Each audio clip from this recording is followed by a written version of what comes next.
Bit about you. We all filming, so we're gonna have this and highlight some special things that we're doing. So everybody on there again, welcome to the Culture Commission, along with Creative Group Economics, here on the second Monday of every month. Y'all come check us out over here at the Spot Edo. So just real quick, let them know who you are, Brother Kofi. Let them know what you stand for in the movement, what brought you to where you are today.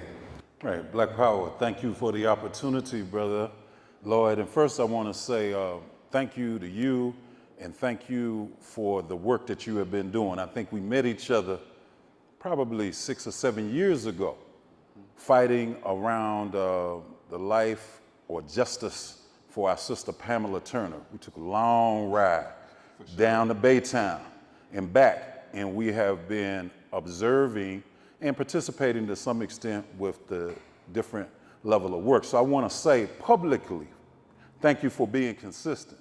I know you've run for office and done some different things, but you're not like some people who we never heard of, never seen, run for office, and we never hear of them and never see them again after that particular campaign is over. So I am Kofi Taharka. I have the privilege, the honor, and the responsibility of being the national chairman of the National Black United Front. I'm born and raised in Washington, D.C., Southeast, across the bridge, the home of the Go-Go Beat. Go-Go Beat. I don't know what that is. You're gonna have to The home of the Go-Go Beat. We gotta, that's right, we gotta keep it correct. And as I was telling some of the members from NBUF, make some noise. NBUF, y'all in the house? Is put it this way, the club or the spot is no stranger to me. You heard me? In fact, this is my neighborhood. This is my set, right here. This is. I've been in Houston for probably about 35 years, and we have worked with the National Black United Front and many other organizations and groups in this community for quite a long time. So I'm very familiar. I just had to come down the street. I could have walked down here from where I live. I knew it wasn't gonna be hard to get you here. Yes, sir. Not too far. But I think, I'm gonna say this, I think one thing that people always ask me in this, like what gave me my passion? Like what even got you in the thought process of even saying, hey man, I think I'm gonna go fight for some black folks, you know, fight for my people, or even just fight in general. Because I think if enough of us, we were saying, most of us haven't been involved in anything other than school, church, sororities, fraternities. Outside of those, you know, institutions, what are we getting involved in our communities? Because we know most people don't even know that super neighborhoods and city clubs even exist. So how do you get people to say, hey, this is NBUF, this is how we're making a change, this is how I got involved in this change?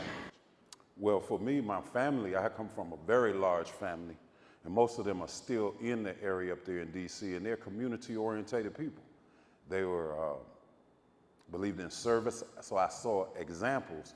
And from a very young age, I was always inquisitive about our liberation movement. Like I would be watching the television, watching Roots, watching various things, and I was always very inquisitive. And, you know, I saw the example that my parents set, that my uncles, aunts, people in the community set. And I had the opportunity to go down to Atlanta. I went to school in Atlanta, and I really got exposed to a smorgasbord, if you will, of movement streams. Everything from the civil rights aspect. There were a lot of people there that really did work with Dr. Martin Luther King. In fact, I was 18 years old, brother, and one of the first orientations we had, the speaker was Coretta Scott King. So I was just sitting there, I just kept saying, man, that's Coretta Scott King. That's Coretta Scott King, you know. But also all the way through the Pan-African nationalists, revolutionaries, all type of people I got exposed. And then when I came to Houston, after I was out here in the streets for a while, I said to myself, I was saying to myself, I gotta do something of more substance with my life. I feel this calling or this obligation or responsibility.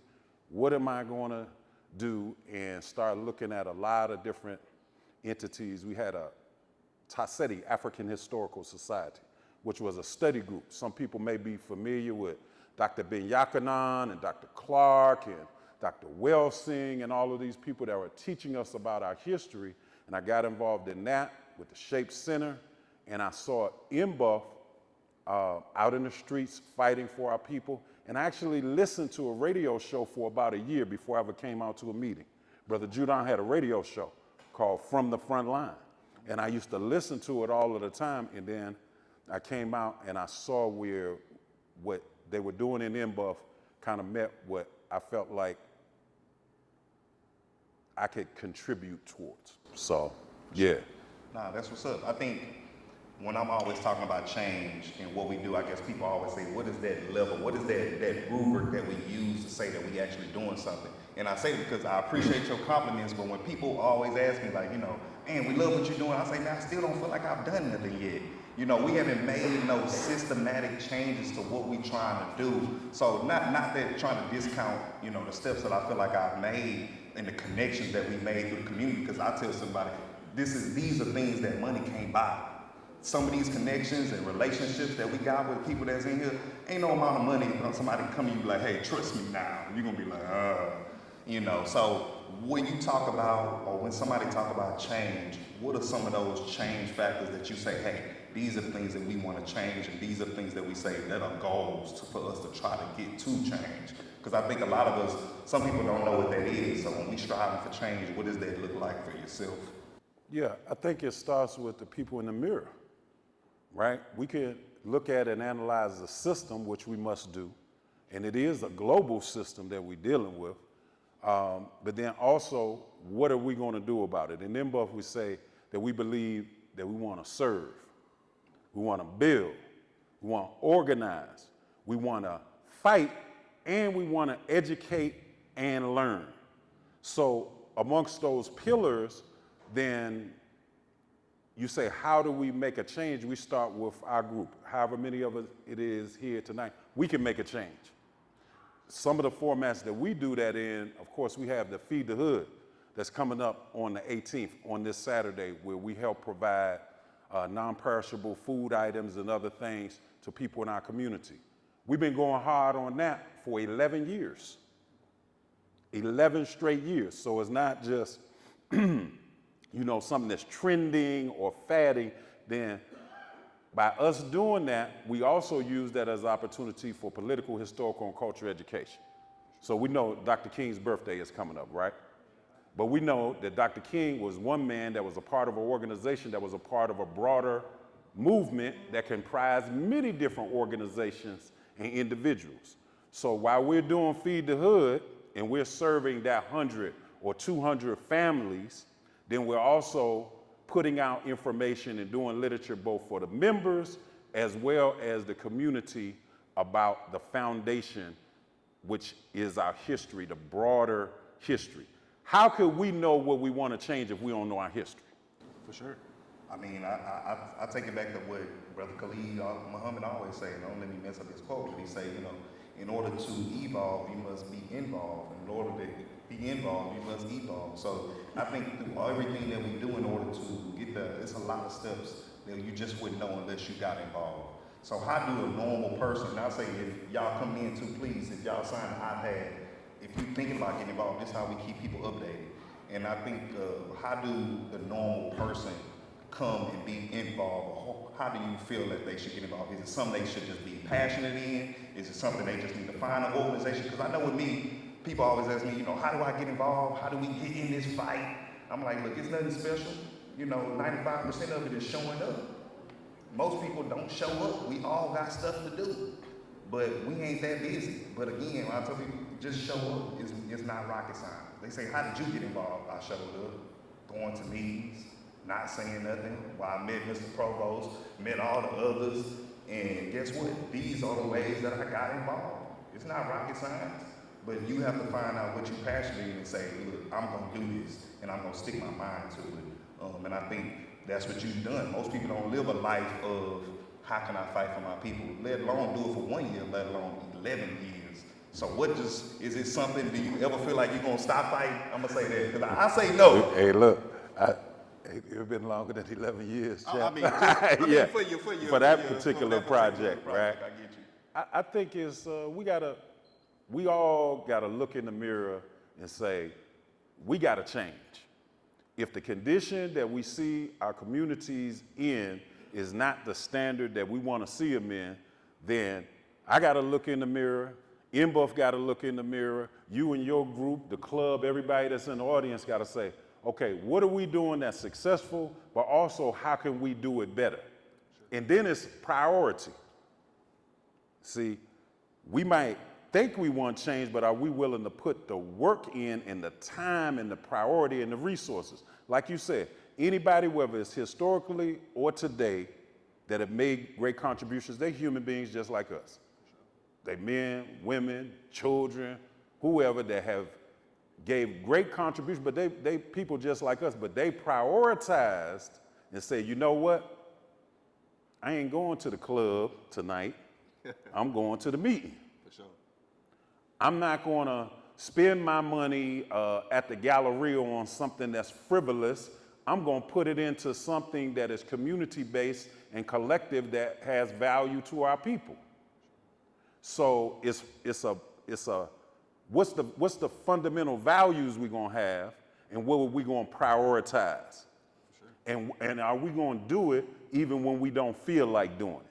Are we gonna do it when it ain't popular, when it ain't a trend, but it meets with our value? I'm a high advocate, Brother Lloyd, on, like you said, going to meetings, go out, check out these different groups and organizations. It could be your church, it could be a community-based group, it could be a mosque, it could be any particular group, and see what they're doing and see, does their rhetoric match what they're doing?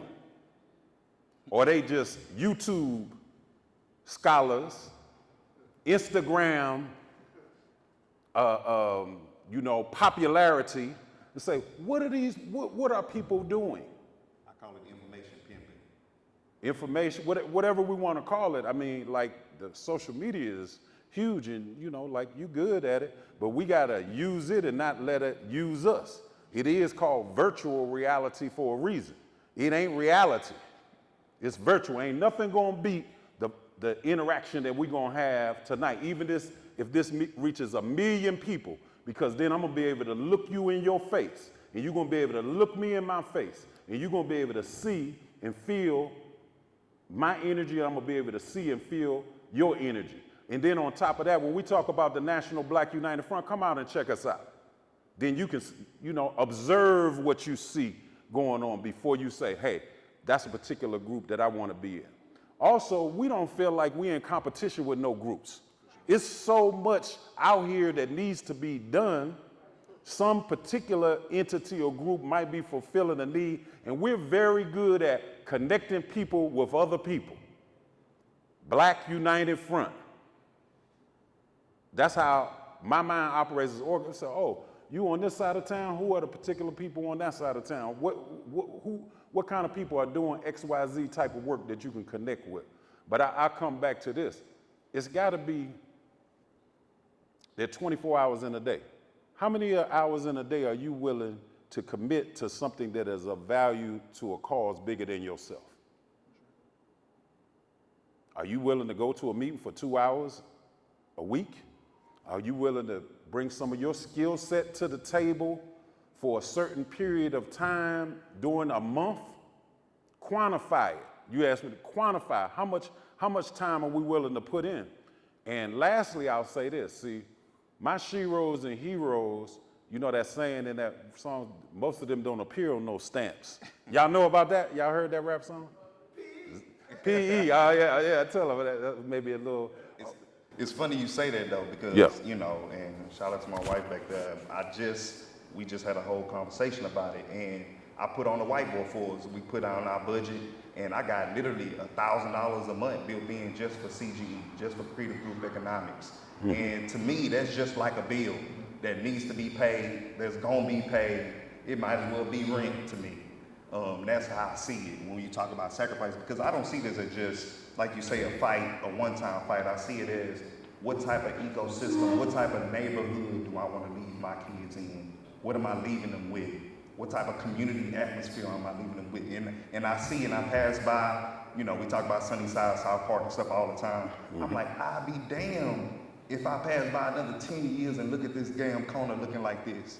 Like, you got me messed up. That's how I feel. I feel personally disrespected by the atmosphere that allows some of us to live in. So I feel like more of us gotta feel disrespected, upset, mad, just about the conditions that we live in. And you know what I'm saying? I don't take it personal, but I take it personal to the point where I need to go do something about it. So when I post stuff, I have people be mad all the time about some of the stuff that I post. I say, if you that mad, get mad enough to come to me. Get mad enough to come do something about it. Don't be mad to just post and I don't take their stuff. I say, look, I'm out here on the fight and you on your couch. So until you come out here to a meeting, or if you have a meeting, I come to your meeting. But we know that's not happening. So how do you say, or how would you give people advice of determining or deciphering who's doing the work and who's not? Who's consistent and who's not? Who real and who not? How would you give, or what advice would you give to people saying, hey, how do we decipher people that's really about the movement and really not? Well, I just think you already said that you got to come out to where people, whatever they're doing, if they're promoting it, wherever, just come out and observe, see, and make an assessment. One thing that I think we can't do also is don't believe what other people say all the time. You can use have a resource for somebody, but if I believed the negative that I heard about different people who were doing community work during my time, I wouldn't have joined anything. For sure. I wouldn't have went to the places that I went to because somebody had something, negative to say about just about every entity that I got involved in. Then I had to have my own personal experience there to see, hey, I'm rocking with Brother Lloyd. Lloyd always been square business with me. He always on point. He always doing this. Whatever it is that somebody else is saying, that might have been their experience, but that hadn't been my experience. And then I'll go back to this, what I was saying this, Lloyd, is my heroes and sheroes don't appear on those things. I'm gonna talk about this history, bro. See, it's critical. We can't start today, look at a situation, and then say, I'm gonna jump out and solve it without understanding the history of how did it get that way. I'm not talking about getting bogged down in a paralysis of analysis, but I am saying understanding that history becomes critical so then we don't make the same mistakes that have been made in the past. Sure. Or we can draw upon the positivity, the history, the successes to inspire us for today and to have a vision for the future. Dr. King's birthday is coming up. There's a parade, and we say go to the original Martin Luther King Day parade. Check that one out. Go to the original one. The parade is fine, but we know this wasn't just about one man. Is that right? Not just about one man. It was a broad movement. So understanding that, I'm saying not just with Dr. King, but just across the board. Never stop learning. I feel I've been in the liberation movement for almost 35 years. And I'm trying to learn something every day. I'm looking in the mirror every day and saying, how can I do better at what I'm tasked to do? How am I thinking correctly about it? Am I analyzing it correctly? And then am I acting in a way that is going to make some type of substantive change or difference? For sure. No, I like that, man. Just to say how serious we are, we also work with a group, New Era Detroit. And, that's Detroit. I've never been to Detroit. So in order to get this, I literally drove there 19 hours, there and back by myself. Put my eyes on the movement and what people are doing versus what social media is saying versus what they're doing. And one thing I can say is, somebody that have love in their community, you can tell genuine love that people have for them. And I can say I had that. Shoot, I even passed by Umar School, drove there, talked to him, sat in front of him about 45 minutes. It wasn't open, but he was doing some work on it. But again, I like to put my eyes on different stuff and see how we can get through these experiences. So, just winding up here, what's anything that you feel like that is pertinent to the mission that you wish somebody would have told you coming and starting out, other than, not listening to what other people say? That I wish somebody would have told me. Well, I say this, that I'm very fortunate to have many mentors.